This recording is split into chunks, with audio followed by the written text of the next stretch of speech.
Hi, welcome Håkon. We have Håkon Høydal, who's an award-winning journalist from VG, which is one of the largest Norwegian newspaper in Norway.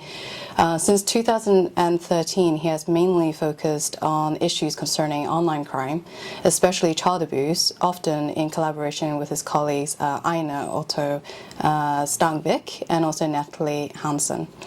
In 2015, they published a three-part documentary called The Downloaders, where they identified men, both from Norway and the rest of the world, who downloaded child abuse materials. The documentary received many prestigious awards from the US and also here in Norway, one being a Data Scoop. In 2017, they also uncovered a police operation on the dark net against the largest child abuse forum, a story that was quoted around the world. Høydal has also covered the drug war in Philippines and forced marriages of the Norwegian girls in Iraq, and also the new rise of psychedelics. He also recently published the book Kut Frihetens Øyeblikk, which translates as Moment of Freedom, which is essentially an autobiography of Abida Raja, who is the sister of a well-known politician here called Abid Raya, who is also the former Minister of Culture. Have I missed anything? Well, I think that covers most of it. Yeah. Cool. So I invited Håkon here today because we kind of known each other as journalists, and also the topics that we cover are often quite, I would say, not an easy topic to cover. It's quite a hard topic in itself, but also understanding the media ethical reporting of these topics as well. So generally we'll be discussing a little bit about that. So maybe a first off question I have for you is, why these topics?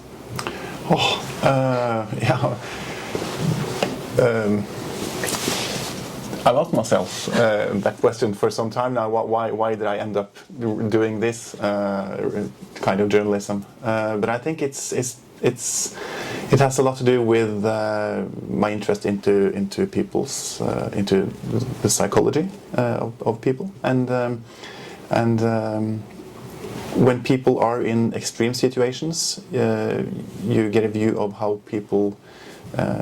They have to react to this situation in extreme ways, and I think trauma and seeing how people deal with trauma is really fascinating for me, and I learn a lot from covering that, because there's similarities to how people deal with traumas into how people deal with normal their normal life, I think. So I learn a lot from it. Have you always been covering this type of topic, or did you cover other topics before? Well, I started writing about child abuse quite early, I think, in the beginning of 2000. So it's a topic that has followed me for a long time. Yeah. So when it came with these topics, obviously, online child abuse material, and I've seen you. There's documentaries as well on VG where you were looking through this document and you're giving this kind of material to the police as well. Could you talk a little bit about that journey, and how, you're meeting with this material, it's pretty important stuff. How did you go about keeping yourself in check emotionally? Because it can be quite taxing, I would imagine, dealing with this type of topic as well. Yeah, and that's what people most often tell me. How do you manage working on such a demanding topic? It must be really hard. But I find it harder to not work on it because it's so rewarding for me and gives me so much meaning. And as long as it gives me meaning, then it's really easy to work with. And I put up boundaries for myself. I do that when we wrote about, for instance, child abuse images. We were very what do you say? I mean, we made sure that we didn't look at any images. I mean, when we visited the police, they told us, you know, you have to look at these images so that you understand what it is. So when they showed me something, I you know, I had to look at it. But for most of the time, I chose not to do it because it's.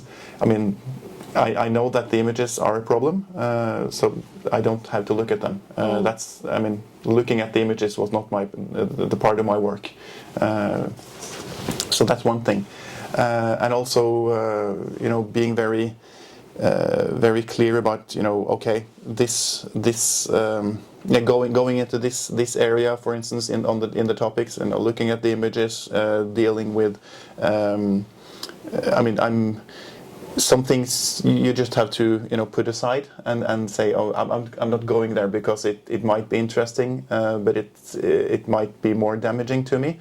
So, and it might not give me anything to report on. So I'm going there instead, and I'm looking at the data. I'm looking at the communication between the abusers. I'm looking at the text, and I'm interviewing the people who are, you know, involved in this.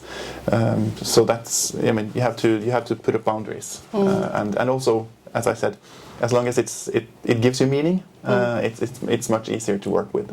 Is it also easier in the sense that you're working in a team, right? You have like Aina and also Natalie, and also you got your editor. Do you think that they kind of help you keep you in check also? Yeah, sure. Yeah, absolutely. And that makes it also easier to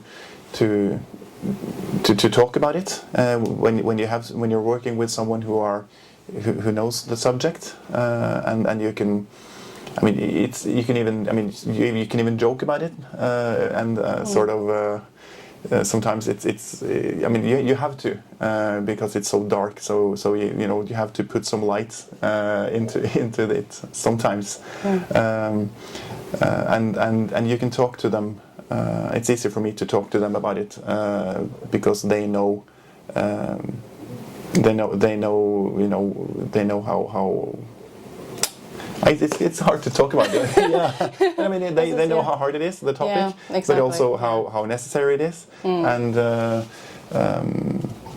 yeah, it's sometimes I feel like we're you know, 3 people working, doing autopsies, and you know, making jokes about, you know, really dark stuff, but it's something you have to do to survive. Yeah. Because it's as long as you're talking to the people who knows who knows that it's important, it's yeah, no, yeah, it's hard to explain. Yeah. No, but I can sort of understand it because of obviously the work that I do, but I think it's trying to find some kind of light in all this darkness that you kind of embed yourself in, and it's not an easy topic for anyone to kind of do for a long time. So do you actually take breaks as well from like dealing with, you know, these very heavy topics? Do you ever take a break? Oh yeah, all the time. Yeah, you know. I mean, I work at VG all the time, so I mean this documentaries, we work on them for, you know, some months or some years, and then in between or during that time we take some time off and to work on, you know, lighter stuff, portraits or easier, shorter articles, or just having taking some weeks off and working at the news desk, for instance. That's also nice. Because I also remember, like, you also confronted the people who downloaded these images as well. What's going through your head, you know, confronting? I mean, isn't that fantastic to be able to do that as a journalist? I mean, as a journalist, you can go anywhere and say, you know, I want to talk to you about, you know, the crazy stuff that you've been doing. Yeah. Tell me why. Yeah. Yeah. That's amazing.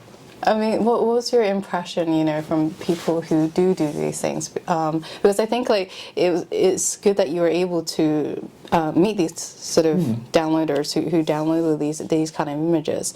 But for me, with my work, actually, it's very difficult for me to even approach the abuser that's been talked about, or the person who's doing the abusing of the mothers, because for me, it's a lot to do with anonymity in it, but also the fear that if I did approach the father, is that she will be exposed, and that would also cause further danger. Yeah. So I guess the question I have is kind of what was going through your mind when you were meeting these perpetrators, but also in your line of work, have you ever come across situations where you couldn't do that because, you know, it would expose the person that you're trying to protect, the source that you're trying to protect? Yeah, in these instances where I met these downloaders, they had downloaded pictures of children that we were never going to identify, and I mean, they had downloaded thousands or more pictures of child abuse, so they didn't know these girls either. Or children. So there wasn't any direct link between the victim and the abuser in the same way as you mentioned. So in that way, it made it easier for me to focus on what they had been doing and you know, try to understand why they had done it, and I could talk to them about that without being afraid that they would, you know, go to the victims and tell them, you know, that they should shut up or something, because I never talked to the victims because they were just images of the abuse. To say that it's just images is obviously wrong, because it's images of child abuse, and just downloading those images is a form of abuse itself. But nevertheless, it's a lot. It's a greater distance between the abuse, between the abuser and the victim, in my case, than yours. But I mean, I in other cases, I obviously have not been able to talk to the abuser or the alleged abuser. For instance, in the book that I wrote about Abida and her family, I really wanted to talk to her ex-husband, but we were advised by the police before the publication of the book that her family or parts of her family should not be informed about the publication of the book before it was out. So, I mean, for me as a journalist, it's really important to be able to tell both sides. If someone brings forward any claims about you or allegations about you, you should be able to tell your side of it. So I really wanted to have his side of the story also, but I wasn't able to do that because of possible. I don't really know what the police were afraid of, but as long as they advised us not to contact him and other people in the family, my hands were tied more or less. So it was frustrating because I think it's important to hear that side also, but that's how it is. Do you think that if you had approached Abida would have been in a bit more risk? Would that be something that has been on your mind? I mean, it's hard to say. Sometimes that might be one of the reasons that the police advised us not to inform them, but I'm not sure. And it's hard to say how people will react. Would it be better if they had some time to get used to knowing about the book, or would they use that time to put pressure on her not to publish it? It's hard to say. Yeah. I think it's interesting in the sense that I think usually when it comes to abuse, it's also the power dynamic. So it's interesting for you to kind of wanting to hear the other side. I almost want to avoid listening to the other side for me, because I kind of feel like, oh, I'm handing this potential alleged abuser some kind of power by allowing them to speak. I don't know if you ever come across that sometimes in your mind, whether that would be the case. Obviously, we're not judges. We can't judge, everyone. But I think in my mind, it's often like how much media has as a power to how much they should be sharing that platform with someone had so much power over someone. In many cases, I guess. I mean, you see that in the case of Johnny Depp and Amber Heard. Yes. In many cases, their stories would be completely different from each other, and their versions of the same of the same instance. It's completely different, and just to be able to see that, why are you looking at this situation in that way, and you're looking at the situation in that way, and is that why things things happened? I don't know, but it's important to listen to them. Yeah. I think you have an interesting point in there, in trying to understand and stopping it from the source, like the root of why certain abuse happen. So in that way, you would want to go into understanding the heads of the alleged abuser, and understanding it from that perspective, which I think is a valid point and an interesting point to make.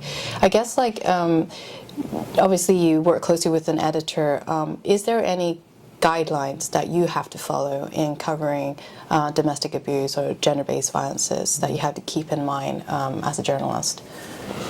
Well, first of all, it's in all cases when people are putting forth allegations against another, we have to let that side also tell their story, or tell their view of what happened. And in as I say, in many of these cases, it's important. It's difficult. It's important to do it, but it's difficult. Also because I think there's a lot of feelings in domestic abuse cases, obviously, and I feel sometimes that, well, some people might react negatively when I tell them I have to talk to your abuser as well, or to talk to the person that you claim is your abuser, at least, because then they sometimes they say they can react. They can feel that I don't believe them when I say I also have to talk to this guy. But it's not like I'm not believing you, but it's just that's how it is. I need the press ethics say that I have to talk to both sides, and sometimes it takes a little bit time to explain that to people. Also.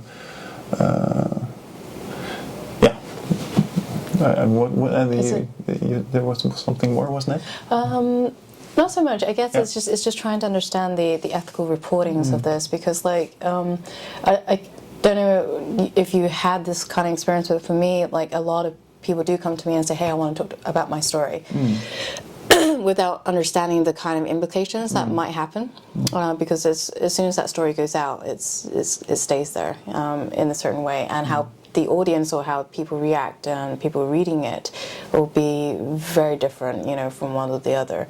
And I think that's something, for me, generally I try to mentally prepare the person, even if it's anonymous, that I cannot predict how people react once the story goes out.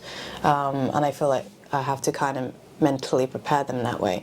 I don't know if that's something you would do, or if that's something that is considered along the way when you're talking to people in quite vulnerable situations.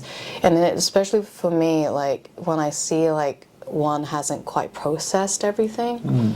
Because I read an interview with you as well where I thought it was very interesting that when you were writing the book, like you had like 50 or 60 interviews with her and hours of this material, and she was going back and forth, and you were trying to anchor some of the things that she was saying. And I actually got the same experience, you know, when I'm interviewing women who either just came out of an abusive relationship or is still continuing in some ways and forms in an abusive relationship.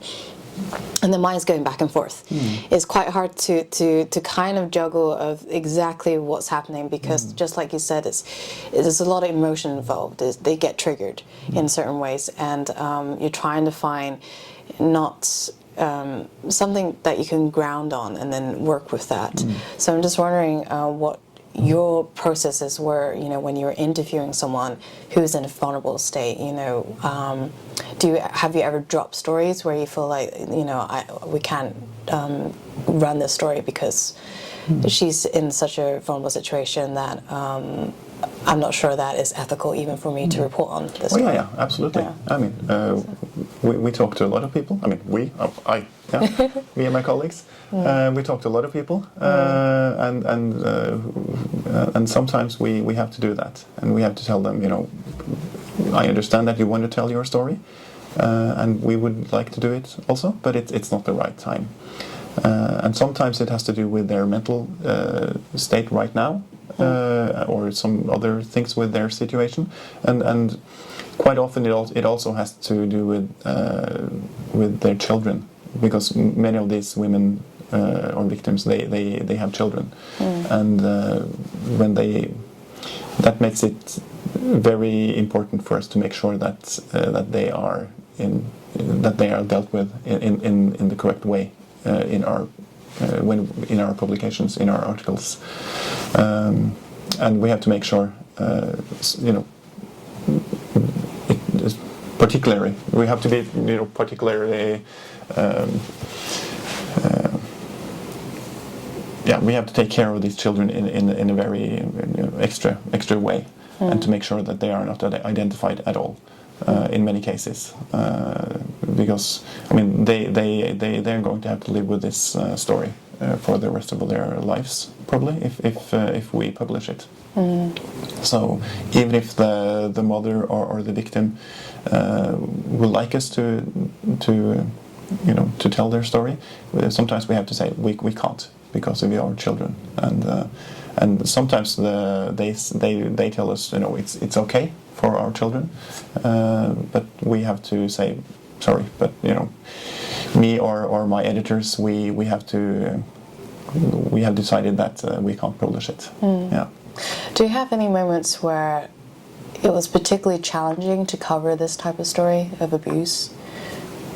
So is there any challenges that come up where it was difficult, or maybe even that you have an argument with your editor around topics on how to cover some, you know, the storyline, the headlines, you know, and the narrative that you're going to put on? Had that ever came up, you know? Well, for me, as what I can remember right now, it's I think I wrote. I think it was in. Well, I wrote quite early about how child abuse was being streamed from the Philippines to Europe and Norway, and I wanted to do an investigation about that. And at that time, it was quite.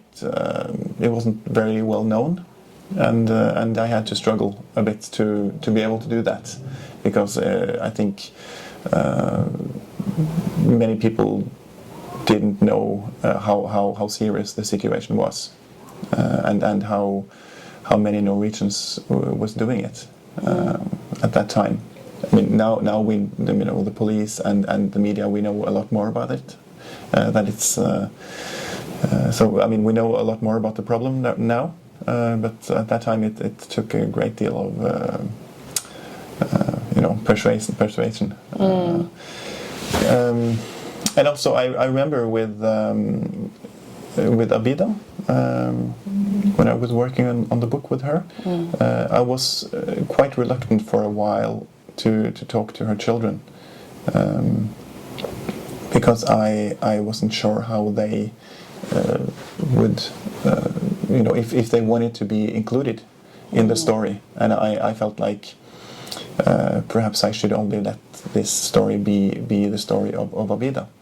But then I had, we've been working on it for 7 years, so her kids, they got older, and then I decided, okay, I've now been talking so much to their mother, and they they know that I've been working on this for years, so then I talked to them, and I understood that they also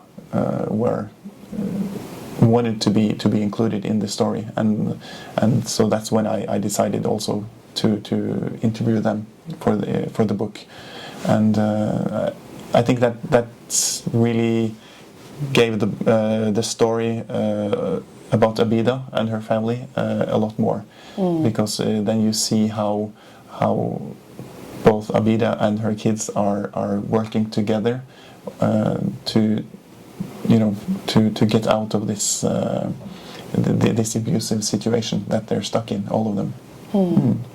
Do you think, given your years' experience of covering online crime to abuse, and also, having interviewed women as well coming out of very abusive situations, do you think it's hopeful in Norway? What is your thoughts around, I guess, the police, to the institutions that are instrumental in dealing with this topic and helping survivors, I guess? Yeah, I think there's hope. Absolutely. When you see the story of Abida, for instance, you see that in the early around 2010-11 or something like that, when the police went to her house the first time, they wanted her to report the abuse, and told her, if you report the abuse, then we can help you, and she said no, everything is fine, you can just go. So nothing happened. A few years later, when her oldest son went to the police chose to start an investigation on their own, because the son didn't want to report his father to the police either, but the police chose to start an investigation on their own, and I think and they are doing that on a lot more now than before. So and I think also many parts of the system they acknowledge that you can't just sit there and wait for the victims to come and say, I am ready, now you can help me, because it's really hard just to go ask for help and to tell people what's going on with them, and also to deal with if you get help, then you know that it's the abuse won't necessarily stop immediately. It might get worse, and you might have to move away from your family, or you have to be, and some parts of your family might never want to see you again because of what you're doing. So there's a lot of decisions that's really hard to make for the victim by themselves. So if one is just sitting there and say, we can help you when you come and ask, it's then we are. Then a lot of victims won't get any help. So I think the parts of the system, they have acknowledged that and are now starting to be like in Abida's situation. They told her, if you want to stay with your children, you cannot stay in this abusive relationship. If you choose to stay in this relationship, we will have to take the children. So they gave her this choice, sort of, and more or less forcefully helped her to make the right choice. and that's what they're doing now with a lot of people.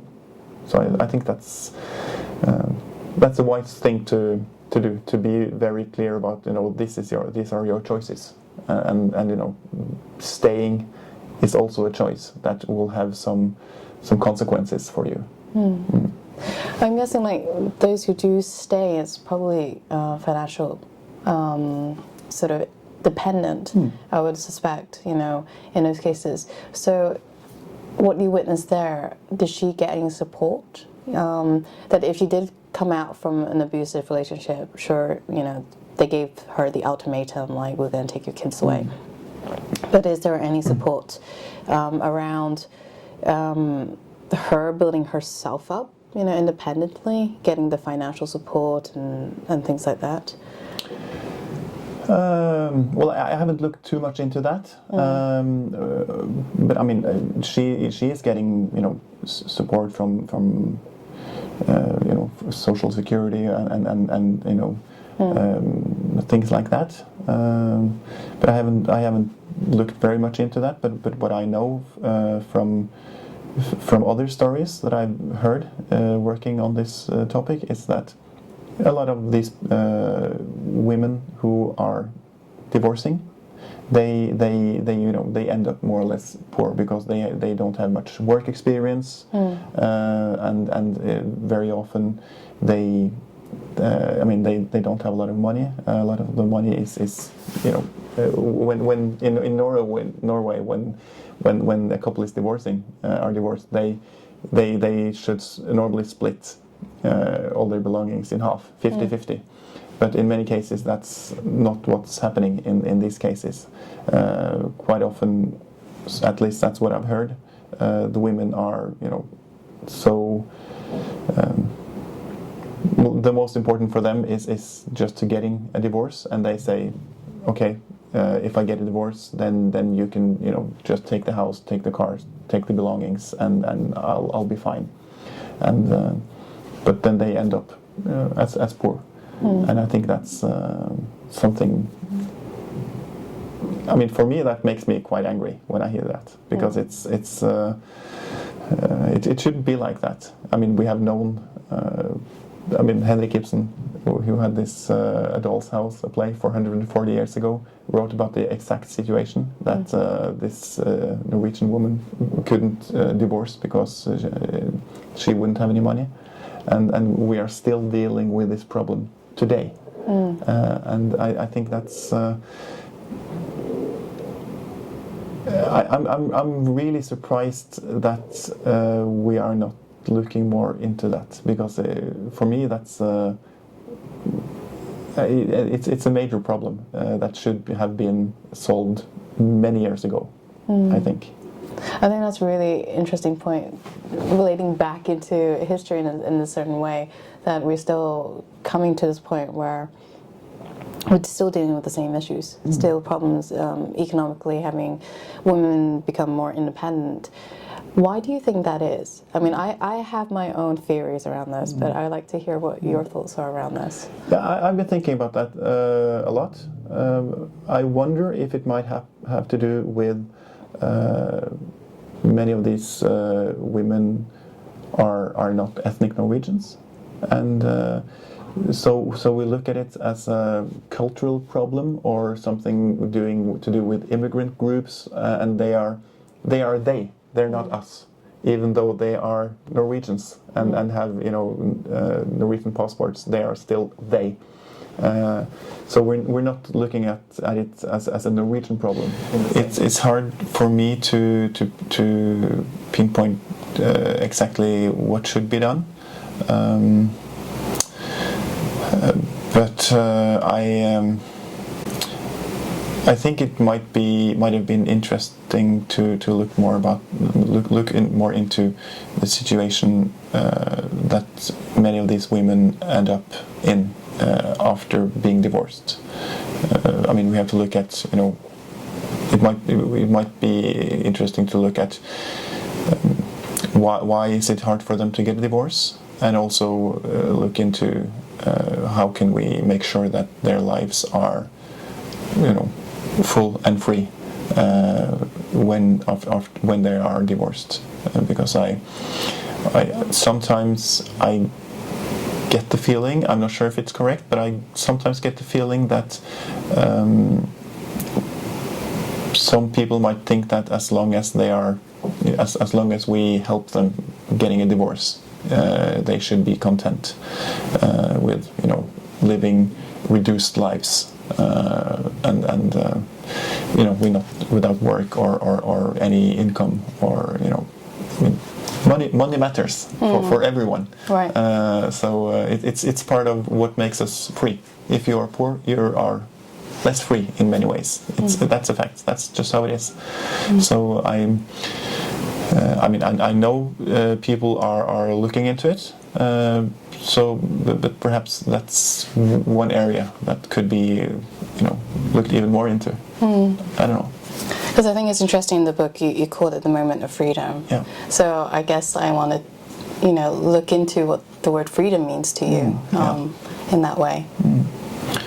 Yeah, and for me, it's writing this book about Abida and her family has made it clear for me that freedom is not only the freedom has many layers. It's freedom from abuse, obviously, but it's freedom to choose who you want to love.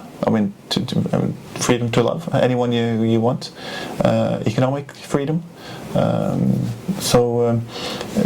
All of these types of freedom needs to be taken care of or to be accounted for when we are helping people, I think. So, what do you think the role of a journalist could play in the topic of domestic abuse, gender-based violence, and all this type of darker topics? Yeah. What do you envision the role of a journalist could play, or even the media, if we start analyzing it from that perspective?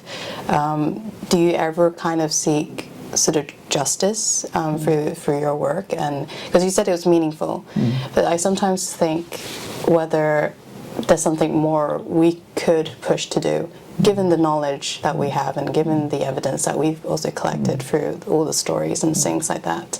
So I just kind of want to see what you thought about that in a sense. For me, as a journalist, for me it's important to use my work to look at the blind spots that society has on certain topics, and quite often it's the public debate is staring in one direction, and this is what's important right now, and we should all be focusing on that, and that's a good thing, because then things are happening and it helps things to change.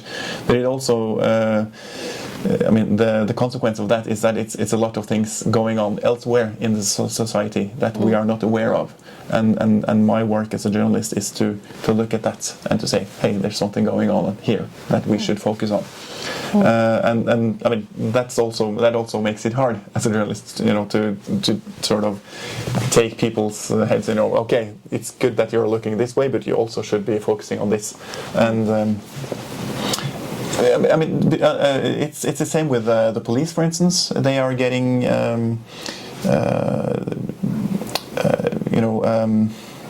instructions from the state attorney. These are the topics that you should focus on this year's, and then it's my work to say to look into or to check. Okay, they're working on this.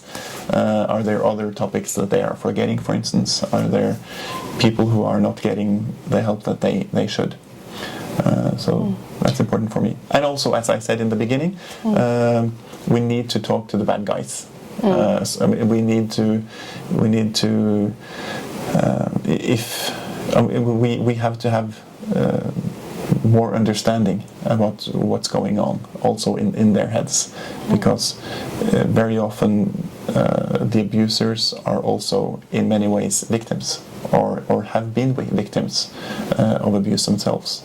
So how can we stop them being transformed from victims into abusers? I think that's really important. What would you think is your achievement through doing this kind of work? Because I would think that because it is a systemic change that you're trying to kind of do, and you're continuously putting the spotlight on. I don't know if along the way you kind of pinpoint on something where, like, I think I've done something good here. Yeah. You know, I think I've achieved something here. Yeah, I think I've achieved at least. Well, the one thing that I'm proud of is that we went and talked to the downloaders, and that we said that the stories of the people who are doing the worst of the worst, they are also, I mean, they are important if we want to change what's going on. And so I think it's very easy to just tell the victim story, and to be honest, quite often the stories of the victims are they are not the ones that we need to hear to be able to change some things. And I mean, they need understanding, and they need to hear that what they have been experiencing is not good. They shouldn't have. But to change some things, we need to listen to sort of the other side. And for me, that's one thing that I'm sort of proud of, that I have been, that I've been writing about. I think it's really interesting because, like, there's more and more ethical guidelines now regarding journalists covering domestic abuse, and one of the things that come up quite often is actually the language we use. And we're trying to always focus on the perpetrator who's committing or who's doing the abusing, to kind of reword that instead of saying that she is a victim of something, is that he hit her kind of more actively. Do you think that that's what you're kind of also having to think a lot more when you're writing, and also you're kind of putting the focus more on the perpetrator, because, like you said, that they are the one who needs to be the one who kind of change the system, to focus on that, on the perpetrator, and that the victims, whilst their voices are important, but we also need to look into this on the perpetrator and why they do that. Yeah, I mean, we really have to use our words wisely. I mean, I made a documentary in collaboration with CBC called Hunting Warhead some years ago, which about the largest child abuse site on the darknet, which was run by an American and a Canadian guy, and they are in prison for life. And I've been reading some discussions on Twitter, for instance, where people say, "Oh, these guys are monsters," and that makes me sort of sad when I read that, because they aren't monsters. They are human beings. If they had been monsters, it would have been great, because then we could say, oh, this is something that human beings aren't able to do. It's monsters to do that, but they're not. They are people like you and me, and that's the scary thing. That the worst things that people do, it's being done by human beings, and we have to understand that. And when if we continue calling them monsters, then we stop trying to understand what's going on. We're kind of minimizing them, right? We're minimizing the abuse that they also commit. Yeah, they're just monsters. Yeah, they're not like us. Yeah. And it's the same. They are in the same way as we are just putting people away.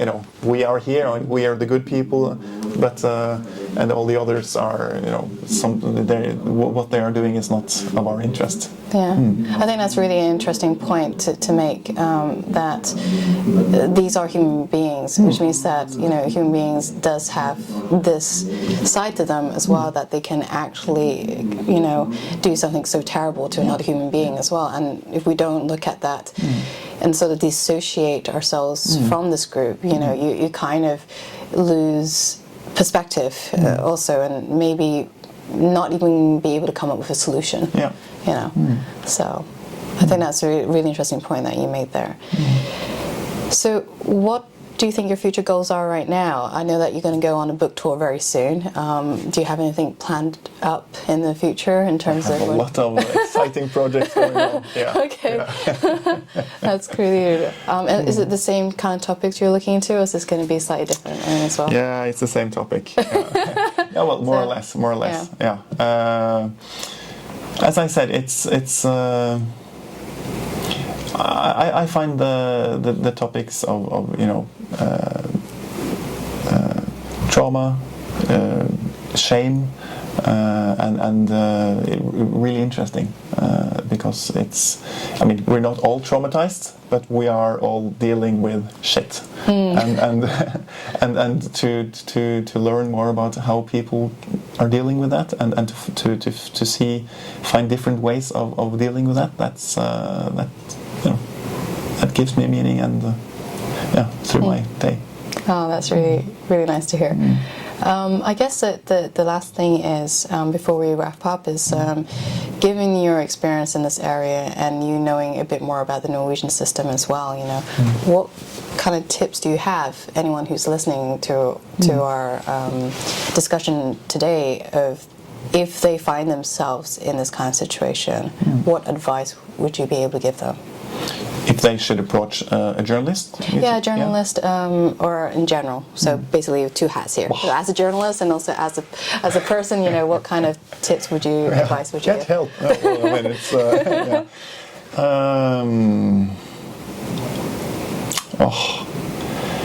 Well, I mean, it's, what kind of situation are we talking about? You know, domestic abuse. You're like. If I was a woman who was being hit by my husband or something, what would I do? Yeah. What advice would you give the woman who comes to you, maybe just as a friend, you know? Yeah. What advice would you be able to give her? Well, I mean, point one would be to get out of the situation physically, to find ways to do that. I think, because if you are being abused at the moment, it's really hard for you to take any other decisions there and then, and the decisions that you have to take or to make are they will most probably change how you live your life, and you won't be able to take them. In many cases, I think, if you are in the situation at the moment. So find ways to get out. Visit a friend or some family, or go on a trip, or I don't know. Do something that gives you space in that way. I mean, that's what Abida did. She started working at a hamburger place, gatekjøkken. She started taking long walks with friends, and that's also one thing that's good.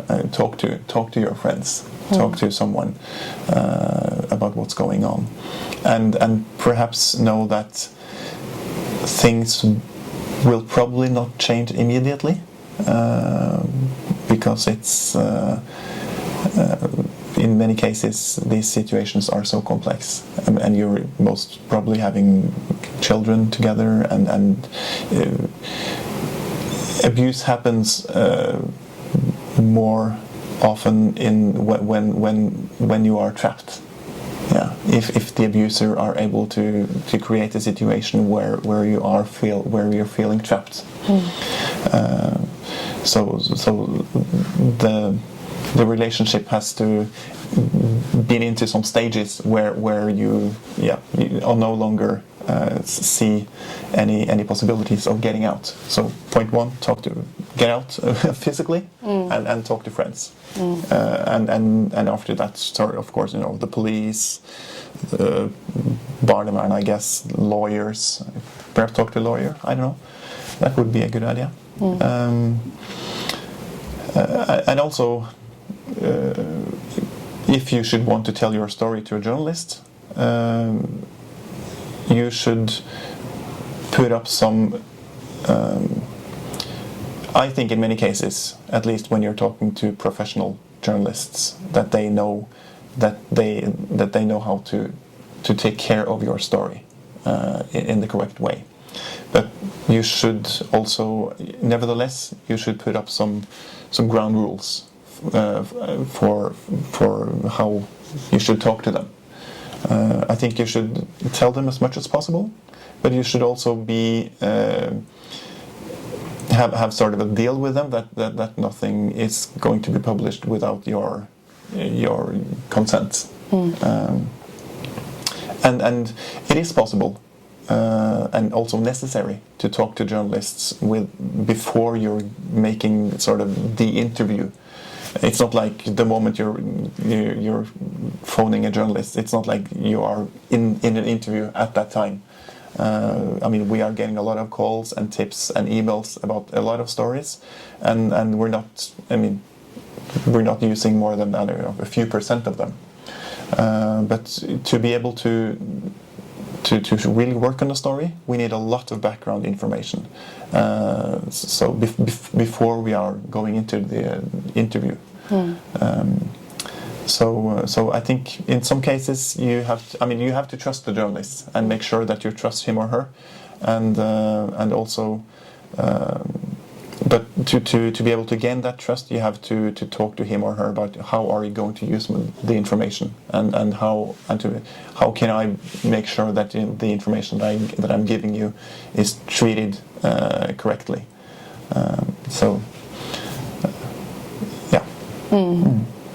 I mean, I guess because we talked about trauma a little bit, I'm just curious now whether journalists themselves have, or if anything in Norway, where journalists are trained how to sort of be trauma informed and how do you communicate. Is there such a training for journalists here? Well, actually, I think... is it mandatory even? It's not much that's mandatory for journalists. No, but I at the journalism education at Oslo Met, they are talking about it. How to interview people who are traumatized, how to deal with situations like that, and and I was in a very interesting discussion with some other people a few weeks ago, a month ago, I guess, at Oslo Met about that. And one thing that I took from that discussion was the fact that people who are traumatized, if they're starting talking, they lose sort of their boundaries in many cases. They just tell you too much because they don't know. They probably don't know how to stop or when to stop because they are inside the situation when they are starting to talk about it. So that puts a lot of responsibility on us journalists when we know that we perhaps are not going to use all that information that we're getting, because sometimes we're getting much more than the person would like us to use. What would you do then? Would you sort of cut them off, or do you just allow them to continue talking until she or he runs out. So, what would you? Yeah. Well, sometimes I think it's a good thing to have them, you know, to be able to talk themselves empty. But sometimes, I mean, we don't have the time, and it's not necessary, as I said. As a journalist, then it might be important to have a bit of a chat beforehand. This is how I am going to use the information that I get from you. I'm using it for a shorter news article, so I won't be able to use everything you're saying. It might be, you know, just a couple of, you know, one page, or I'm using it for a documentary, and then I need this and this and this kind of information, and that we have. Even though that it might be difficult for the person that I'm interviewing to remember it when she is talking, at least we have this we are agreeing on what we are talking about beforehand. Cool. Is there anything you would like to add that I haven't asked? Is there anything you feel like is important for people who are listening in? I think it's important to tell people that I'm much more intelligent than what I sound right now, because my English is really bad. No, I don't think so at all. I think it's been really great, and I think it would be the same with me if I have to speak in Norwegian. I'd probably, you know, be clumsy, and I probably have to mix both Norwegian and English, right? So you're very allowed to do that, you know, to mix the both. But I just want to say thank you so much for coming in to do this interview in your very busy schedule. I'd love to catch up with you at some point again, you know, and see these next projects of yours again. So, thank you very much.